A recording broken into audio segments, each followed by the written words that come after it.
G'day World Wide Web, Lew Dub with the world's most detailed Sydney Cup preview, and welcome to Staying the Distance, the Melbourne Cup channel. Even though this is the Melbourne Cup channel, I would say we're looking at a Sydney Cup field that has more quality than last year's Melbourne Cup. That was a race that had its headline act Jan Bruegel cancelled. It also had the ATC St Ledger winner in Athabascan cancelled just days before the race, and that's just naming a couple. Now, this year in the Sydney Cup, we have the 2024 Caulfield Cup winner in Duke de Sessa. He's lining up. We've got the 2023 Tancred Stakes winner in Arapaho. We've got the 2023 VRC Oaks winner in Zardozi. We've also got the Sydney Cup defending champion Circle of Fire returning, and he's just bubbling away, starting to find his best form again. And hey, now, don't forget though, we've got the rising star of the staying ranks, Alalcance. She's on her way up. She hasn't lost a race this prep. She looks unbeatable. Let's take a look at the Sydney Cup field, runner by runner. Number one, Duke de Sessa. He's top weight. I failed to mention a moment ago that Athabascan is here. He was banned from the Melbourne Cup. Not this one. Alalcance, the favourite, she's around the $2.50 mark. Another of the boom horses is Birdman, number 15. He's about $9.50 or $10. We're set to have a 20-horse field. They've made a liar out of me, as I said on a previous video, that they rarely get a full field in the Sydney Cup. Sure enough, this year they did. Maybe some important people are listening. The weather is looking good, though they're expecting a little rain in the early hours of Saturday morning. If the forecast is accurate, I'm guessing the worst that we'll see is a soft 5. Number one, Duke de Sessa. His first full prep in Australia, he was overhyped and didn't perform. But 12 months later, Kieran Maher had him firing and he smashed his opposition in the Caulfield Cup over 1.5 miles. I dare say Connections would have regretted not having him nominated for the Melbourne Cup last year. He's come back in the autumn and he's firing again. He won first up, carrying 60 kilograms. He was desperately unlucky in the Australian Cup Prelude, and he was a very honest second in the Group 1 Tancred Stakes. He has raced over 3,000 metres back in his 3-year-old season, where he was third of 7 runners. Before we get too carried away, we have to bear in mind that he is the top weight, carrying 56.5 kilograms, while his resounding Caulfield Cup win was with just 52 kilograms.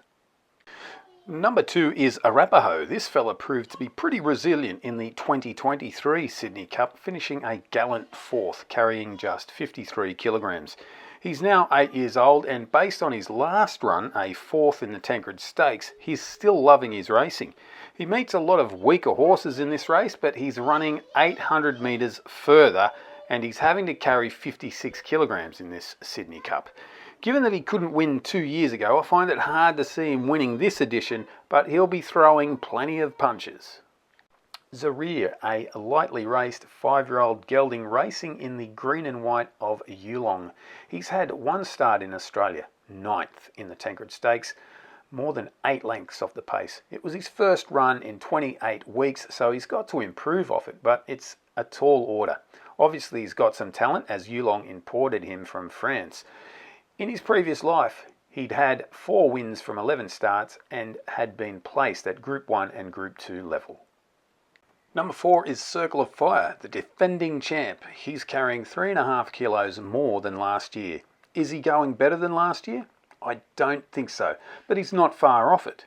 I had completely gone off this horse leading up to the Melbourne Cup when in his prep races he hadn't finished closer than 6.5 lengths. Then he surprised me with a 2 3/4 length 6th in the Melbourne Cup. He hasn't done anything wrong this prep, battling on well over shorter distances than his preferred 2 miles. He's got a wide barrier, but last year when he won the Sydney Cup, he was 3 wide for a large portion of the race. He likes a war, and I'm sure that the instructions will be to make life uncomfortable for the favourite Alalcance. Athabascan, number 5. He gets another chance at Group 1 level over 2 miles. He was runner-up in this race last year, and he's got a 2-kilogram turnaround on Circle of Fire, last year's winner.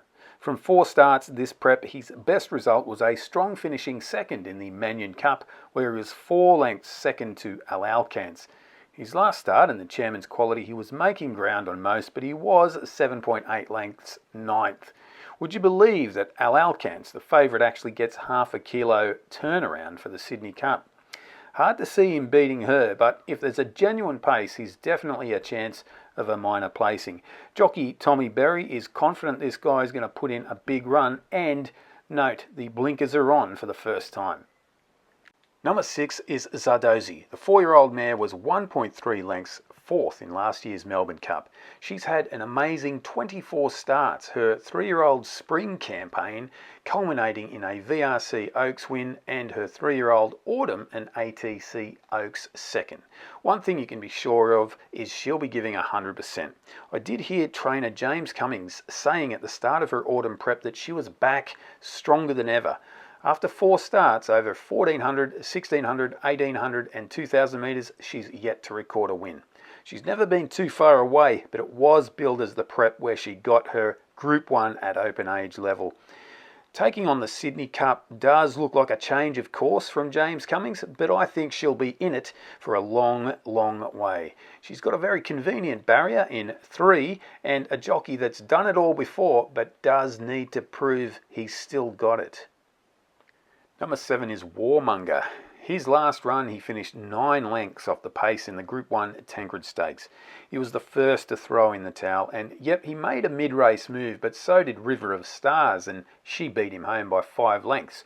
Prior to that failure, he gave fans a reason to believe he might be back to his Derby-winning best when he was second to Alalcance in the Randwick City Stakes, but I can't follow him. He's got a terrible barrier, and he needs everything to go his way. Alalcance, the favourite. So far, everything has gone to plan for the 5-year-old mare. She's had 3 runs this prep for 3 convincing wins. Starting off over 2,000 metres, she won by 0.6 lengths. Then over 2,400, she won by 4.3 lengths. And over 2,600 metres last weekend, she won by 2.6 lengths. And the shocking thing is, she drops 4.5 kilograms. I expect that someone in this 20-horse field is going to make life difficult for her. There's River of Stars, Circle of Fire, or Listochka I have as likely candidates. Anyway, what's been impressive about Alalcance is the way she runs out that last 1,000 metres. Maybe after Saturday afternoon, we'll be talking about Alalcance as a star of Australian racing. Number 9, River of Stars, another Yulong import. River of Stars had been hyped early in her career after a Group 3 win back in 2023. In total, she's won 4 of her 16 starts, and to her credit, she raced against some of the UK's best 2-milers in 2023 when contesting the Group 2 Lonsdale Cup. There, she was 5.5 lengths fourth to Coltrane. Her best result since was a win at listed level over 1.5 miles. Her one and only start in Australia was 2 weeks ago in the Tancred, where she made a mid-race move to take the lead but faded for a 4 lengths fourth behind Dubai Honour. Not too bad, she's definitely not the worst. Cleveland, I'm stunned that this guy is running. He's had just 1 run this prep. It was a reputable 4th in the Manion Cup, won by Alalcance. Cleveland hadn't raced since finishing last in the Metropolitan in early October. He has been tried at 2 miles plus 3 times before with mixed results, including a win and a 16th in the 2023 Sydney Cup when on a soft 7 track. He's got Jamie Mellum on board, but a dud barrier in number 18. Here we're taking a quick spin around the 2-mile course at Randwick. Note that run to the first bend is over within 20 seconds, so it's about 300 odd metres, and you need to have got your posse or you'll be covering some extra ground. Don't be shocked when you see a few start peeling out wide down the back before they get to that second last turn. Riders are wanting to get within striking distance before the last turn. And finally, watch out for the rise at the start of the home straight. Number 11, Francesco Guardi, finally gets his chance at 2 miles. Back in 2022, he famously romped in the Moonee Valley Gold Cup. Only trainer Chris Waller and connections had withdrawn him from that year's Melbourne Cup a few weeks earlier. Since that win, Francesco Guardi hasn't placed, let alone won. His most recent start, 8.5 lengths 11th in the Chairman's Quality, was no indication that he'd rediscovered his Moonee Valley Gold Cup winning form. Number 12, Listochka, the 6-year-old French mare that had the entirety of 2024 off racing after finishing 13th in the 2023 Melbourne Cup. She's had 4 starts this year and her last run was her best, finishing a Valiant 5.5 lengths 7th in the Chairman's Quality won by Alalcance. Connections will be hoping for the rain as her best results in France were on soft and heavy ground. She's well tried at the distance, having run beyond 2,400 metres 7 times for 2 wins and 1 placing. If it's wet, she's a very realistic place chance, though she's drawn in the car park, so it is a bit of a gamble. Number 13, Mostly Cloudy. Well, the 6-year-old gelding is fronting up again for another 2-mile torture test. He's had 3 runs over 2 miles here in Australia for a 6th in the Sydney Cup, 2nd in the Brisbane Cup and 18th in last year's Melbourne Cup. Bizarrely enough, this Sydney Cup, his 4th attempt at 2 miles here, looks his best or most ideal prep. He's had 3 runs since his disappointing 18th in the Melbourne Cup. He's been 4th carrying 60 kilograms, 3rd carrying 57.5 kilograms, and most recently a decent 3rd with 56 kilograms in the Roy Higgins. It was a good run for a horse with just 2 runs under his belt. He'll improve off that, and on the positive side, he carries just 50 kilograms in the Sydney Cup. Tajanis, he comes into the race off a 2nd placed effort in the 2-mile Auckland Cup. Auckland Cup form has proven to be credible form in recent years, with the likes of Etta James winning in 2020 and Glory Days finishing 3rd in 2019. The 5-year-old was favourite for that race but was a little unlucky in running. He won the listed Australia Day Cup over 2,400 metres in late January, but the concern I have for this guy is that he's been in racing since July of 2024 with just a 4-week freshen up in September and 6 weeks off leading up to the Auckland Cup. There can't be much upside to him. He'll be back in the field from his wide barrier and they'll be hoping for a genuine pace. Birdman is number 15, the much vaunted 4-year-old from Ireland who caught everyone's eye with a quality run in the Queen's Vase at Royal Ascot last year. There's been a lot of money bet on this fella since he arrived in Australia late last year. First off, he failed in the Geelong Cup when attempting to qualify for the Melbourne Cup. And then fast forward to 2025 and his autumn campaign. It's 4 runs, 2 second placings, and his last start was the red light flashing performance. Nobody missed that. A fast finishing second over 2,600 metres where he ran home in the fastest last 600 of the race. Funny enough, that performance came when Birdman ran out at 9-1, the longest odds he's been for any of his Australian starts. Now, a couple of things had changed for the Chairman's Quality. The blinkers were on for the first time and good old soft hands Mrs. Jamie Mellon was on board. In the Sydney Cup, she's not on board, it's young Zach Lloyd. By the way, the Queen's Vase that Birdman finished 3rd in is the same race that Circle of Fire ran in before being shipped off to Australia and winning the 2024 Sydney Cup. Valiant King, the 5-year-old gelding, was imported to Australia back in 2023 and ran an encouraging 6th in the Caulfield Cup. Since then, he hadn't finished better than 6th until his 3rd in the Chairman's Quality last weekend. So the question is, has he finally turned the corner? He's trained by Chris Waller, but his barrier and the 13th in last year's Melbourne Cup are steering me in a different direction. Garachico, the 6-year-old gelding, comes into the race after a respectable 4th in the Roy Higgins. He carried 56.5 kilograms that day and gets a handy weight drop back to 50 kilograms. He was 6 lengths off the winner Deacon and 2 lengths off one of today's opponents, Mostly Cloudy, but he definitely hit the line better than most.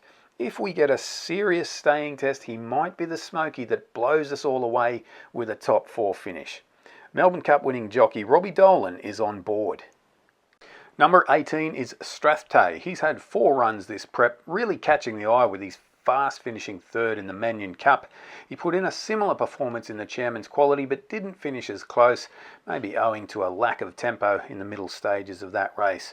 He came to Chris Waller from New Zealand and began a 9-run campaign in June 2024, running over 2,400 metres 6 times in a row and culminating in a 6th in the Group 1 Metropolitan.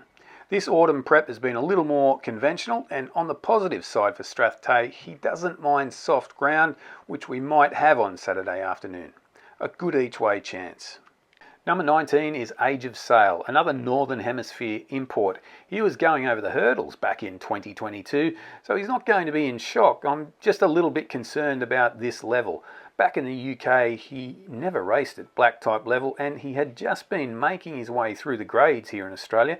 He had a good win at Eagle Farm on soft ground, and suddenly he's having a crack at the Group 2 Chairman's quality, running a reputable fourth, but I think the Sydney Cup might be a bridge too far this prep. Dylan Gibbons has been booked to ride. He's going to be riding 1.5 kilograms over the horse's actual handicap weight of 50 kilograms. Waltham. At the time of riding, this guy is yet to have a jockey assigned. He's a lightly raced Irish import, 10 starts, 3 wins. TV pundit Ron Duffy is a huge fan, but to date Waltham has just failed to deliver. He gave fans a little hope when he went up to Queensland and recorded his first win, that being a 2400 metres at benchmark 85 level. When he returned for the Chairman's quality at Group 2 level, he finished 6 lengths 8. Not exactly a convenient barrier draw either.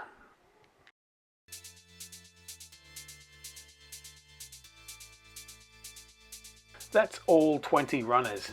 Now there are 3 emergencies, Hopeful, Mr. Waterville and Baccio Del Mist, but on Thursday evening about 44 hours before the race, at this stage no scratchings have been made, and it's not the Melbourne Cup. Now talking about times, I've been saying that Alalcance has been getting it easy in these recent wins when I've put together my race replay comments. To give you an idea, last week the lead time from 2000 to 1000, she was doing around 12.93, roughly 14 seconds, 13.5, 13.1, 13.21.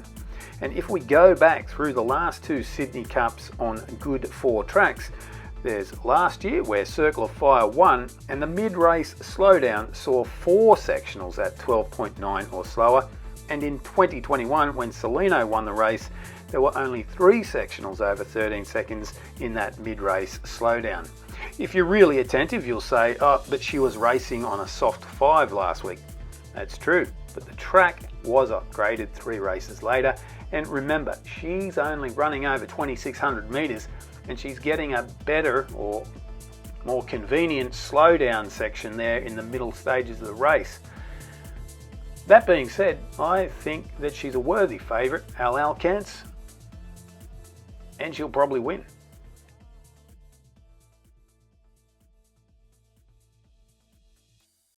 In summary, I think Alalcance fends off the challengers and Duke de Sessa finishes close by with Strathtay running on gamely. Good luck and enjoy the Sydney Cup.